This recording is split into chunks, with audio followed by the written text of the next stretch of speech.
Hey guys, on my previous video we tried and dismantled the cooling system. We got the water pump out and the thermostat. So in this video we will try to get everything back together. So I got the water pump, gasket, I got the belt, we have the gasket for the housing, and then a new thermostat. And actually it came with this gasket, which I did not like, so I just went for a local store and got me one of those sturdy one, because that's the way it was on the other one, just for my own preference.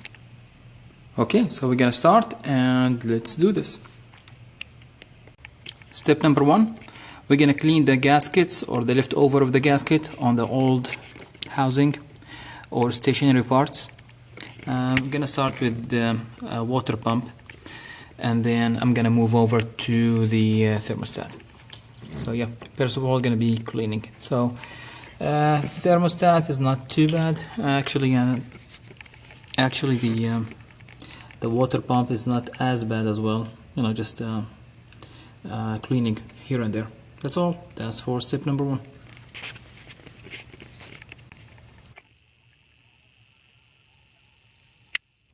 Nice and shiny for the water pump. Yep. And also there's like a groove underneath here. You can see it. Yeah, there's a groove, so I cleaned it as well. The way I did it was with a brush.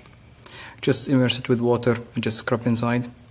And yeah, for the stationary part I just used I think this one is a 150, I believe. Yeah, I believe anything over 100 should be fine for you. Yep. So finish the water pump. Now I'm gonna move over to the thermostat. There you go.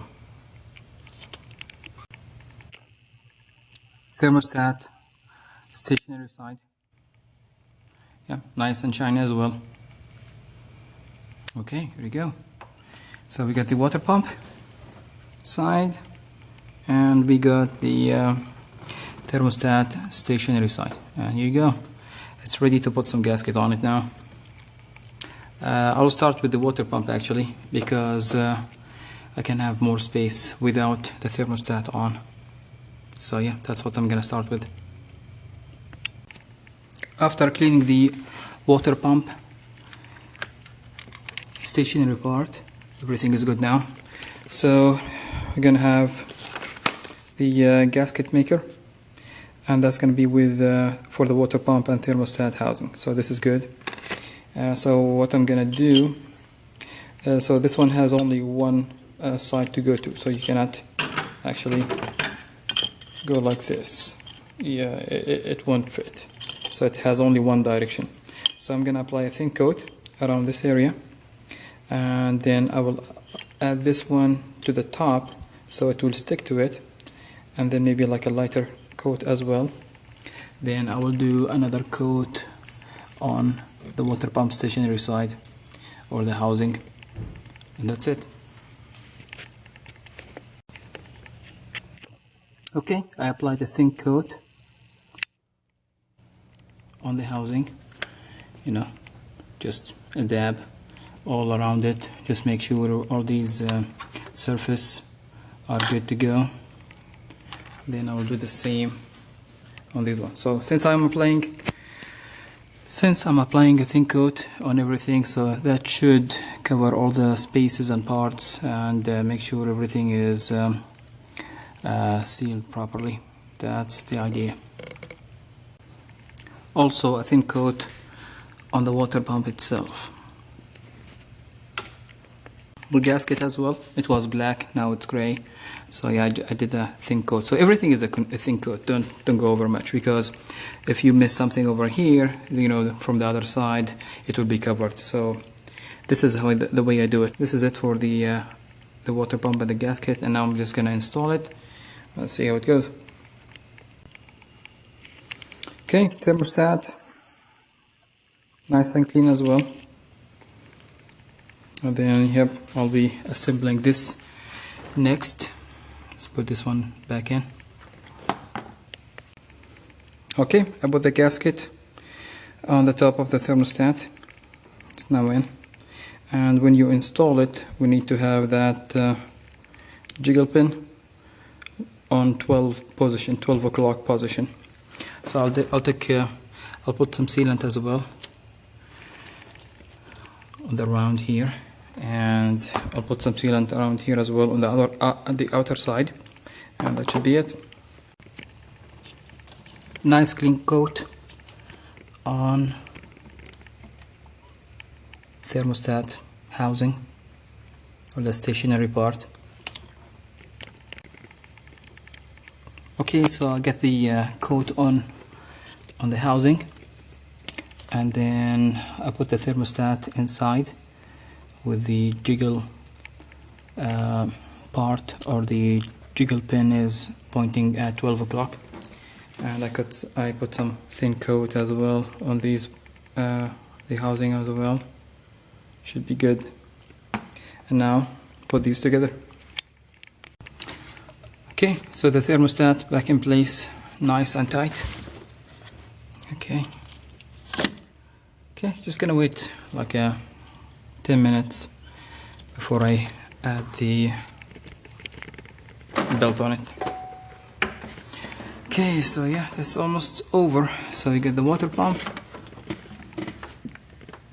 We get the water pump in, and we get the thermostat in. Okay, here we go.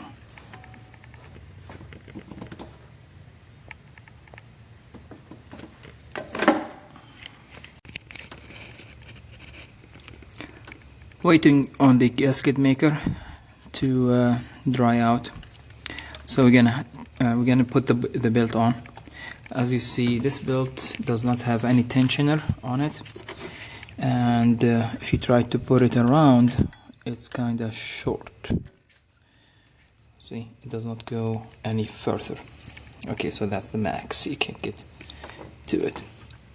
Okay, so since this one is a flexi belt, we can use a trick using the a zip tie. So we're gonna have like two zip ties over here just to grab it, and then we're gonna use the we're gonna start or kinda crank the car just to, you know, have this one be in place.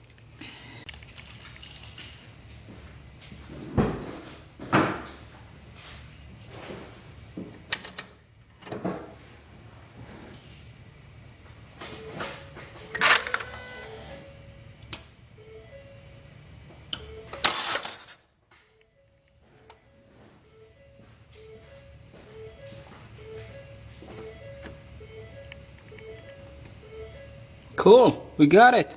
Yep, this is it. It is in place.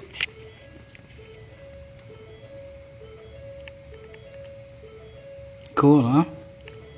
Okay, now I'm gonna remove those zip ties. Should be cool. So far so good.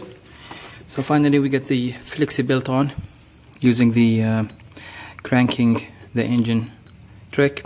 This is good. And now I put the hoses back, the upper one and the lower side. Yep, so everything is neat and in place. So what's left is to put the hose back on and get some antifreeze, and we can start the car and try it. So far so good now. So the engine's still cold now. I added some antifreeze here and waiting on the thermostat to open. So gonna keep an eye on the